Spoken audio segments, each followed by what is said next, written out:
We are experimenting connection with the Supreme Consciousness. We are experimenting a life of purity and power. तो खाना भी कैसे होना चाहिए फिर?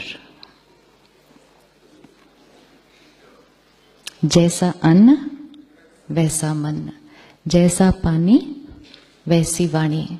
अब यहां से हम जर्नी शुरू करते हैं कि मुझे प्योर सोचना है, मुझे लव करना है, एक्सेप्ट करना है.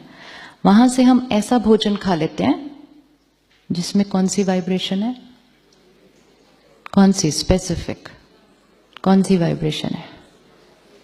किसी को बांधा गया है और कैसी कैसी कैप्टिविटी में रखा जाता है, कैसी कंडीशंस के अंदर, और उसको पता है कि मुझे 15-20 दिन के अंदर मारा जाने वाला है. सिर्फ 1 मिनट को अपने आप को उस स्थिति में रखना है कि हमारे अंदर कौन से इमोशंस क्रिएट हो रहे होंगे उस टाइम पे. फिर fear 1, 2, anger 3, hatred 4, helplessness. I just can't do anything, I'm trapped.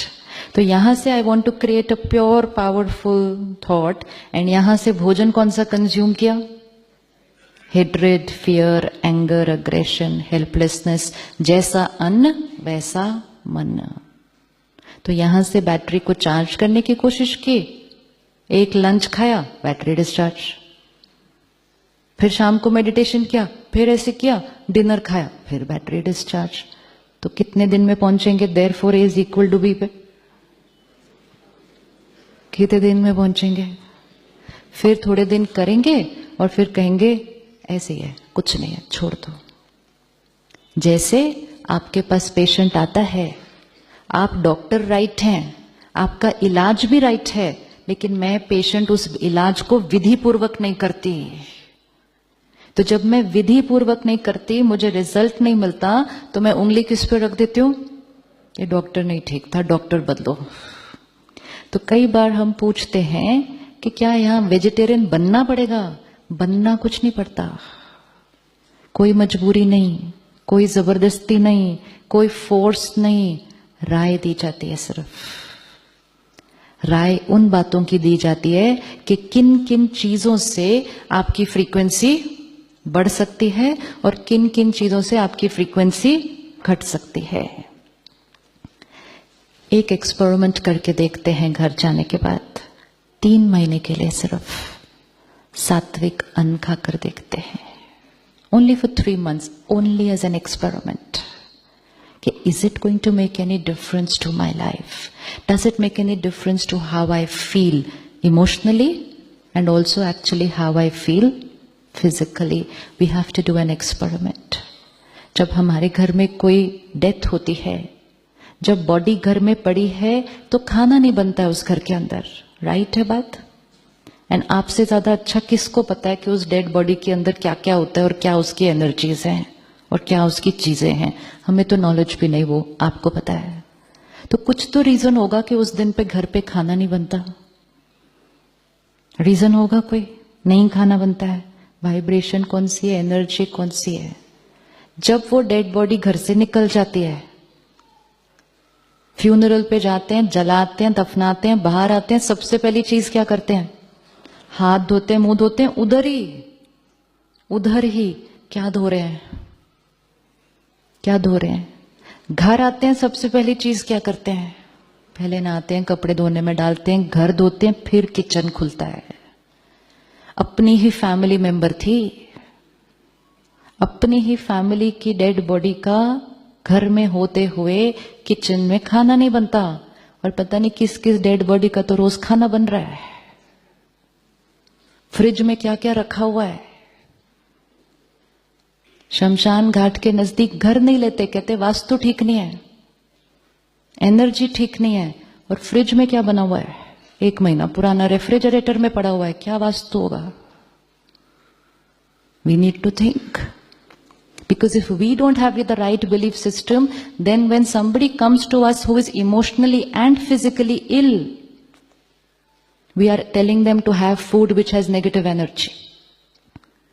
It may be physically healthy, it has proteins, it has this, but emotionally it is depleting and we are in the process of healing. At least जब तक वो इलाज करवा रहे हैं, उनको हर चीज कैसी मिलनी चाहिए जो उनकी हीलिंग एनर्जी को जल्दी जल्दी बढ़ाती है. लेकिन वो हम तब कर पाएंगे जब सबसे पहले उसको हम अपने जीवन में इंप्लीमेंट कर रहे हैं.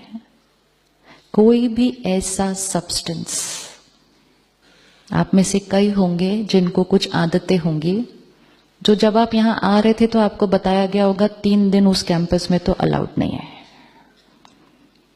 हम जब निमंत्रण देने जाते हैं तो कुछ लोग तो सिर्फ इसी कारण से मना कर देते हैं आने से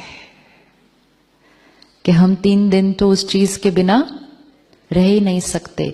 जब हम किसी भी चीज के लिए कहते हैं हम इसके बिना रह नहीं सकते, depleting soul power, dependency, which means without this mind and body both are uncomfortable. हम हीलर्स हैं, इतने कमजोर तो हम हो ही नहीं सकते. और कोई ऐसी चीज क्यों हम लें जो ना आत्मा के लिए ना शरीर के लिए सही है. तो जो लेते थे और यहां 3 दिन के लिए छोड़ा है और ऐसे वाइब्रेशन में आए हैं जहां अभी तक लाखों लोगों ने छोड़ा है, तो इट्स इन द एयर. वो vibration is in the air कि जो यहां संकल्प करेगा उसका छूट जाएगा, क्योंकि यहां बहुतों ने किया है. तो आज एक कनेक्शन उससे जोड़कर एक चीज को तो सरेंडर करते हैं. अगर हम अपनी मोटी मोटी आदतों को नहीं छोड़ पाएंगे तो सूक्ष्म संस्कारों को चेंज करना वो डिफिकल्ट हो जाता है. इसलिए पहले संयम और नियम, मोटी मोटी चीजों का discipline only is needed to create transformation. और ये किसी भी चीज के लिए है. आप डॉक्टर भी नहीं बन सकते थे बिना संयम और नियम के. जिन्होंने नहीं रखा वो नहीं पहुंच पाए वहां जहां आज आप पहुंचे हैं. आपने कुछ किया है इसलिए आप वहां पहुंचे हैं. मेहनत की है कितने साल. तो जब एक डॉक्टर बनने के लिए इतने साल संयम नियम मेहनत की, तो फरिश्ता बनने के लिए थोड़ी सी